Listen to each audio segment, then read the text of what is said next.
Nag-aabang na talaga sana kami ng jeep nito. At dahil may epal, bigla kaming tinawag para maglakad, no? Sino ba may sabi sa'yong gusto kong mawala bilbil ko? At pagkalipas ng 5 taon, nakarating din kami sa pupuntahan namin. Maya-maya nga, tinawag na ako para mag-TikTok. Nakakainis. Paano ba naman, hindi pa nga ako prepared, nagmamadali. Tapos bigla akong tinawag na ate ko dito, pero siya tuloy-tuloy pa rin ang sayaw. Muntang. Lala, kupal ka ba, boss? Halati, di pa siya nakontento, gumilin. Oh no! Mahawat ka, te, baka bigla kang mapatae. Sinubukan pa nga ni baklang gumiling dito, pero hindi ko na nakuhaan.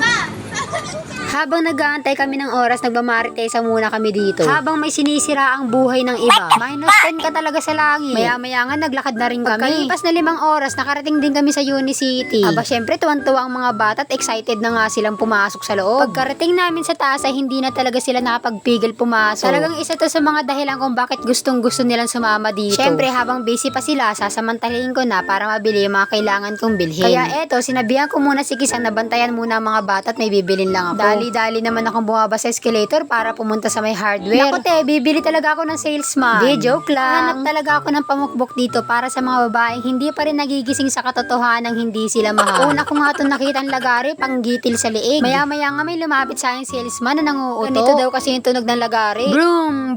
Huy, motor yun! Ayan, angat, nalaglag. Okay lang yan niya, malinis pa yan, wala pang 5 minutes. At dahil ututo ako, sige, kukunin ko yan. Sa wakas, nakakita rin talaga ako ng pamukpok. Saktong-sakto talaga to sa mga lalaki matitigas ang ulo. Kuya, patry nga kung totoong matitigas ang mga ulo yung mga lalaki. Wag na nga lang, pwede na to. Ito nga lang yung mga nabili ko. Next time na lang yung iba kasi short sa budget. Bumalik na nga ako sa palaruan para masilip na sila. At halata naman at kitang-kitang nag-e-enjoy pa rin talaga sila. Na kahit yung tagabantay, halatang-halatang nag-e-enjoy din. Feeling ko mahaba-haba pa naman yung oras at medyo matagal pa sila lumabas. Kaya eto muna ako, ngupo muna sa gilid. Dito ko na lang sila aantayin hanggang matapos silang maglaro at magsawa. Nakita ko nga yung salesman kanina naglalakad papalapit sa akin na parang zombie. Hindi, sumilip pala siya sa palaruan. Tapos bigla siyang lumapit sa akin, nakikipagharutad pa. Uy, bawal yan. Lamemo ka later. At sa wakas, natapos din silang maglaro. Ano guys, naumay ba kayo? Ay hindi, te. Kulang pa sa oras. Oh, next time na lang ulit at tayo marami pang gagawin. Na para bang nagtatai ako ng pera, no? Naku, te, kung tinatai lang yung pera, mamaya't maya talaga akong tatai. At hindi ako magdadalawang isip damputin yan sa loob ng bowl. Nagulat nga ako, biglang lumapit si Lengay dun sa salesman. Hoy, te, tatay niya talaga yan. Ay, tatay niya pala yan, sorry akin. Tapos binayaran ko na nga itong mga pinamili ko para makauwi na. Katapos ko itong bayaran, lumabas na din kami at naglakad papuntang Dali. Request kasi sila ng merienda kasi napagod daw sila kakalaro. Lote, dami mong pera, te. Na para bang may pinatago sila sa akin. At dahil nga nauto na naman nila ako, kaya eto, dali-dali kami pumasok sa loob ng Dali. Sila pa nauna na parang may pambayad sila, no? Request nga siya na gusto niya ng chocolate. Ay naku, wag yan at sasakit ang ngipin mo dyan. Masakit pala sa bulsa yan. Medyo pricey kasi yung chocolate na yun. Kumuha nga ako dito ng isang cup noodles at eto, nagre-request na naman siya ng candy. Sinabing masakit nga yan sa ngipin, pero sige, at 5 piso lang yan naman. Yan lang, lahat ng pinamili ko, konti lang, syempre pang merienda lang, Maya nga, binayaran ko na rin para makalabas na rin kami. Kumbaga, pangkutkutin lang ba? Habang nag-aantay ng